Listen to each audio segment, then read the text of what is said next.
ভূতের বাড়ি তৃতীয় পর্ব। দরজা খুলতেই উনি টর্চের আলো ফেললেন ঘরের ভেতর। দেখলাম তৃষিতা চেয়ারে নেই, খাটে নিশ্চিন্তে ঘুমোচ্ছে স্বাভাবিকভাবে। দেখে মনটা একটু শান্তি পেল। কাছে গিনে মুখে হাত বুলাতে যাব, অমনি একটা হাত আমার গলা খুব জোরে টিপে ধরল। প্রায় দম বার করে নিচ্ছিল। রেগে ওকে খুব জোরে ধাক্কা মারি। তখন ওর মাথাটা গিয়ে দেওয়ালে লাগে। তারপর ও জ্ঞান হারায়। আমার পাশে দাঁড়িয়ে বৃদ্ধ লোকটি নিজের চোখে সব দেখলেন। বললেন, ওকে এখানে রাখা নিরাপদ নয়, এ ঘর থেকে এক্ষুনি নিয়ে চলো। এসো এসো। নিরুপায় হয়ে তৃষিতাকে নিজের কাঁধে করে নিয়ে বেরিয়ে এলাম ঘরের বাইরে। উনি বাইরে থেকে দরজা বন্ধ করে টর্চের আলো ফেলে আগে আগে এগিয়ে চললেন। আমি জিজ্ঞেস করলাম, কোথায় যাচ্ছি আমরা? বৃদ্ধ লোকটি বললেন, আপাতত তোমরা দুজন আমার বাড়িতে থাকবে। সত্যি? ওনাকে যে কি বলে ধন্যবাদ জানাবো ভেবে উঠতে পারছিলাম না। এই দুর্যোগের রাতে উনি আমাদের যেভাবে সাহায্য করে চলেছেন, তাতে ওনাকে ভগবানের দূত ছাড়া আর কিছু বলা চলে না। এখান থেকে অনেকটা দূরে একটা বড় বাড়ির সামনে আমি তৃষিতাকে নিয়ে উপস্থিত হলাম।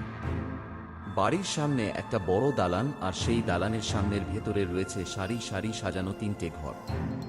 একদম শেষের ঘরটায় উনি আমাদের থাকার ব্যবস্থা করে দিলেন। আমি তৃষিতাকে খাটে শুয়ে দিয়ে একটু নিশ্চিন্ত হলাম।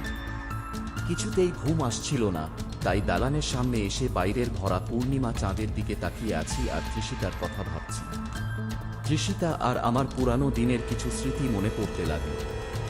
সেই দিনটা ছিল বৃষ্টির দিন। আমি প্রথমবার তৃষিতাকে প্রেম নিবেদন করব। ওর সামনে গিয়ে সোজা হাঁটু গেড়ে বসে পড়লাম। লাল টুকটুকে একটা সুন্দর গোলাপ ফুল, তার পাপড়ি থেকে বেরিয়ে আসছে সুন্দর সৌরভ, সেটা ওর সামনে ধরে বললাম, আই লাভ ইউ, আমি তোমাকে অনেক অনেক ভালোবাসি।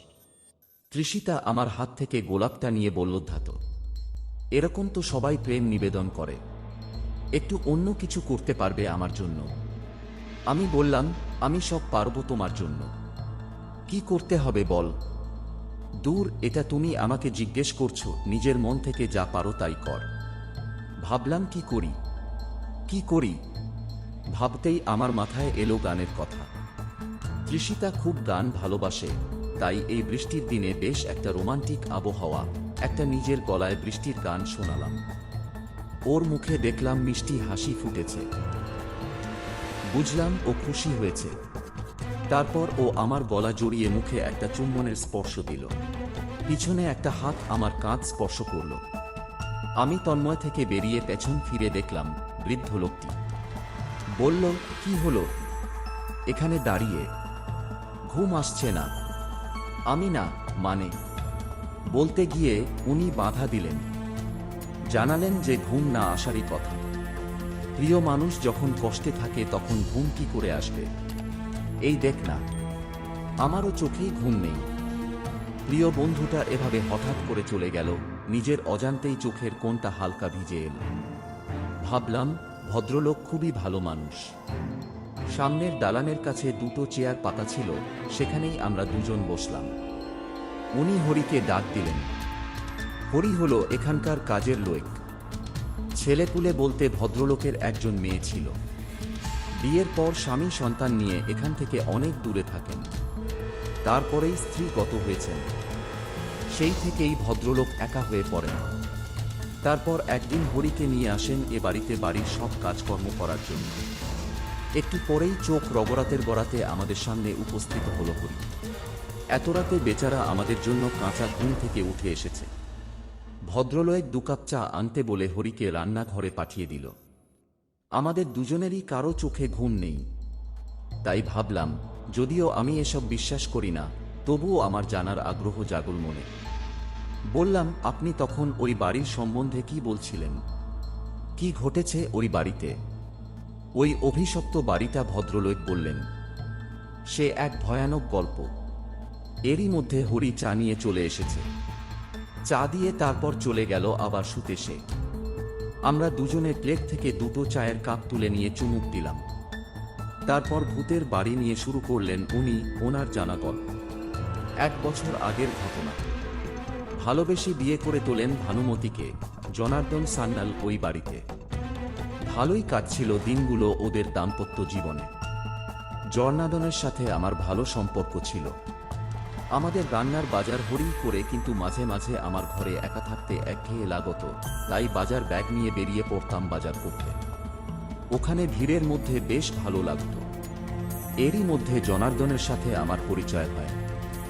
বেশ ভালো ছেলেটা, কথাবার্তা, আচার আচরণ, বলতে গেলে ব্যবহার খুবই ভদ্র। মাঝে মাঝে আমার বাড়িতে ডেকে নিতাম আড্ডা দেওয়ার জন্য। ও আসলে একা ভাবটা যেন কখন কেটে যেত বুঝতেই পারতাম না। দুজনে মিলে বেশ আড্ডা জমিয়ে দিতাম। একবার ওদের বিবাহ বার্ষিকীতে আমাকে নিমন্ত্রণ করেছিল, তা গিয়েছিলাম। আমাকে ভালোবেসে বেশ যত্ন করে খাওয়া দাওয়া করিয়েছিল। পরের দিন জিজ্ঞেস করেছিলাম, তা বিবাহবার্ষিকীতে বউকে কি উপহার দেওয়া হলো? জনার্দন বলল যে ও ভানুমতিকে কি, আজকালকার ছেলেমেয়েরা যে টাচ ফোন টেপাটেপি করে না, সেই ফোন। জনার্দনের মুখে তখন গালভরা হাসি থাকত, কিন্তু সেই হাসি জনার্দনের মুখে বেশি দিন স্থায়ী থাকত না। যখনই আমার কাছে আসত তখন ওর হাসি মুখটা আমি আর দেখতে পেতাম না। ওকে জিজ্ঞেস করেছিলাম যে কেন এরকম মনমরা থাকে সব সময়, কিন্তু ও কিছু বলতো না। বললাম, বউয়ের সাথে ঝগড়া হয়েছে। না না বলে মাথা নাড়াত। তারপর থেকেই দেখলাম ও আমাদের বাড়ি আসাই ছেড়ে দিল। এর ঠিক 1 মাস পরের ঘটনা। সেদিন ছিল শনিবার। বিকেলবেলায় ওই বাড়িটার সামনে অনেক লোকের ভিড় জমা হয়েছে। গিয়ে দেখি অনেক লোকের মাঝে কতগুলো পুলিশ দাঁড়িয়ে। তারপর ঘরের ভিতর থেকে একটি ছেলে বেরিয়ে এলো। তার দুহাতে হাতকড়া জড়ানো রয়েছে। আমার চোখ গেল লোকটার মুখের ওপর। আরে, এত জনার্দন! সত্যি সেদিন আমি খুবই হতবাক হয়েছিলাম। ওর মতো এত একটা শান্ত স্বভাবের ছেলের হাতে হাতকড়া দেখে অবাক হওয়ারই কথা। আরও অবাক হয়েছিলাম পরে, যখন জানতে পারি পুরো ঘটনাটা। জনার্দন যখন অফিসে চলে যেত বাড়িতে, তখন ভানুমতি একা থাকত। তারপর ফোন ঘাঁটতে ঘাঁটতে একসময় সে ফেসবুক খুলে বসল। করতে করতে এমন নেশা ধরে গেল যে রাতদিন ওই মোবাইলেই ঢুকে থাকত। এই নিয়ে নাকি ওদের মধ্যে মাঝে মাঝে ঝগড়াও হতো, কারণ ভানুমতি ঘরের সব কাজকর্ম ফেলে দিয়ে ফেসবুক খুলে বসে থাকত। আর সে সময় জনার্দন কাজ থেকে ফিরলে ওর খাবার পর্যন্ত বেড়েও দিত না সে। তখন জনার্দন আর কি করবে, সে নিজেই বেড়ে খেয়ে নিত। কিন্তু এটা একবার দুবার মানা যায়, সব সময় কি তা সহ্য করা সম্ভব? জনার্দন ঠিক করে মোবাইলটা আর আস্ত রাখবে না, ওটাই যত অশান্তির মূল। কিন্তু যখন মোবাইলটা হাতে নেই, দেখে যে ফেসবুকের মেসেঞ্জারে একটা ছেলের সাথে ভানুমতির কথা বলার লিস্ট রয়েছে। সেখানে শুধু ভানুমতি আর বিকি নামে একটা ছেলের প্রেমের কথোপকথন রয়েছে। রাগে মুখ গা জ্বলে যায় তখন জর্নাদনের। একই, তুমি ফোনটা নিয়ে কি করছো? বাথরুম থেকে ভানুমতি বলে ওঠে জনার্দনকে। সেই নিয়ে ওদের মধ্যে অনেক ঝগড়া হয় সেদিন। তারপর ঘর থেকে বেরিয়ে চলে যায় জনার্দন। পরের দিন ছিল শনিবার। কাজ থেকে তাড়াতাড়ি ছুটি হয়ে গিয়েছিল জনার্দনের। ফিরে এসে হাতমুখ দিয়ে যখন খেতে যাবে, তখন দেখে হাঁড়িতে ভাত নেই। আর ওইদিকে ভানুমতি খাটে বুক পেতে শুয়ে ঘন্টার পর ঘন্টা ফেসবুকে কার সাথে চ্যাট করে যাচ্ছে। জর্নাদনের মাথায় তখন প্রচণ্ড রাগ উঠে যায়। রাগে ফুঁসতে থাকে সে। তারপর রান্নাঘরের একটা দেওয়ালের ব্যাগ থেকে হাতুড়িটা বার করে নিয়ে চুপি চুপি গিয়ে সোজা ভানুমতির মাথায় আঘাত করে। একবার নয়, দুবার একই জায়গায় হাতুড়ির ঘা মারে। যখন হুঁশ ফেরে তখন বুঝতে পারে জনার্দন যে সে কি সাংঘাতিক একটা কাজ করে ফেলেছে। পুলিশেরা পুরো ব্যাপারটা তদন্ত করে বের করে। সবশেষে জনার্দন ও সব স্বীকার করে এবং পুলিশকে পুরোটা খুলে বলে। সেই থেকে ভানুমতির অতৃপ্ত আত্মা ওই ঘরে বসবাস করে।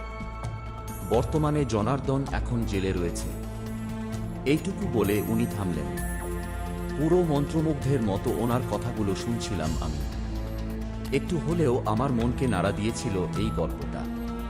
কথায় কথায় উনার নামটাই জানা হয়নি আমার। জিজ্ঞেস করতে বললেন উনার নাম মতিলাল ঠাকুর। এমন সময় কোত্থেকে কতগুলো জিনিসপত্র ছোড়ার শব্দ কানে এলো। হ্যাঁ, শব্দটা আসছে শেষের ঘরটা থেকে। আমি আর মতিলাল বাবু ছুটে গেলাম শেষের দিকের ঘরটায়। ভিতরে তো তৃষিতা শুয়ে আছে, তাহলে কি? বলে যেই দরজা খুলে ভেতরে ঢুকতে যাব, পাশ থেকে মতিলাল বাবু বাধা দিলেন। দাঁড়াও, আমি এক্ষুনি আসছি, বলে চলে গেলেন। আমার সামনে ইতিমধ্যে হরি এসে উপস্থিত হয়েছে। হতবাক হয়ে তাকিয়ে আছে দরজার দিকে। একটু পরে ফিরে এলেন মতিলাল বাবু।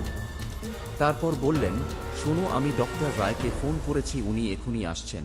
তার আগে কেউ দরজা খুলবে না। ভেতর থেকে হুঙ্কার আর জিনিসপত্র ছোড়ার শব্দ হয়েই চলেছে। কান পেতে শুনতেই বোঝা গেল তৃষিতা বলছে, আমাকে আমার ঘর থেকে এনেছিস, তোদের সব কটাকে মারব, কাউকে ছাড়ব না, মরবি তোরা, মরবি তোরা। প্রায় ৮ ঘন্টার পর রাত ৩টের সময় ডক্টর রায় এলেন। তারপর আমরা সবাই দরজা খুলে ভেতরে ঢুকি।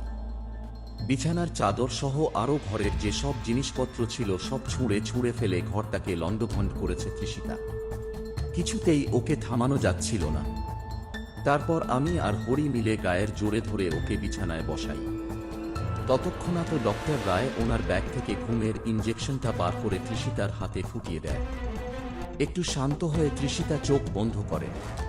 তারপর ডক্টর রায় তৃষিতার চেক আপ করার সুযোগ পায়। আমি জিজ্ঞেস করলাম, রায়কে বলছি, ও ঠিক হয়ে যাবে তো? রায় কোনো শব্দ না করে স্টেথোস্কোপ দিয়ে তৃষিতার বুকে চেক করছে।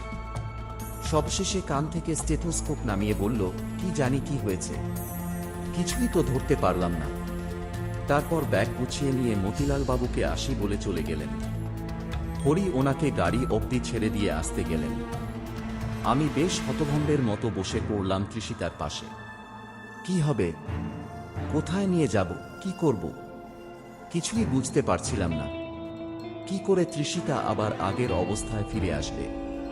চোখের জল আর ধরে রাখতে পারছিলাম না, তৃষিতার দিকে তাকাতেও পারছিলাম না। কি রকম হাল হয়ে গেছে ওর মুখটা, চোখগুলো গর্ত হয়ে ঢুকে গেছে, চোখের নিচে কালি পড়ে জায়গাটা একদম কালো গহ্বর তৈরি হয়েছে, যেন মনে হচ্ছে অনেক দিনের রোগী। আমি আর সত্যি পারছি না ওর এই কষ্ট সহ্য করতে। আমার অবস্থা দেখে মতিলাল বাবু বাইরে কোথায় যেন বেরিয়ে গেলেন। ফিরে এসে উনি বললেন, শোনো, এখান থেকে অনেকটা দূরে একটা খুব বড় শ্মশান আছে, আমি সেখানেই গিয়েছিলাম। শুনেছিলাম অনেকেরই বিপদ মুক্ত করেছেন উনি। মানে উনার সামনে গেলে আত্মা এমনিতেই শরীর ছেড়ে পালায়। উনি খুবই একজন সিদ্ধ পুরুষ তান্ত্রিক। এ পাড়ায় অনেকেরই উনি ভূত ছাড়িয়েছে। ওনার নাম হলো তান্ত্রিক আমারপুরী। শীঘ্রই ৪র্থ পর্ব আসতে চলেছে, ততক্ষণে সঙ্গে থাকুন।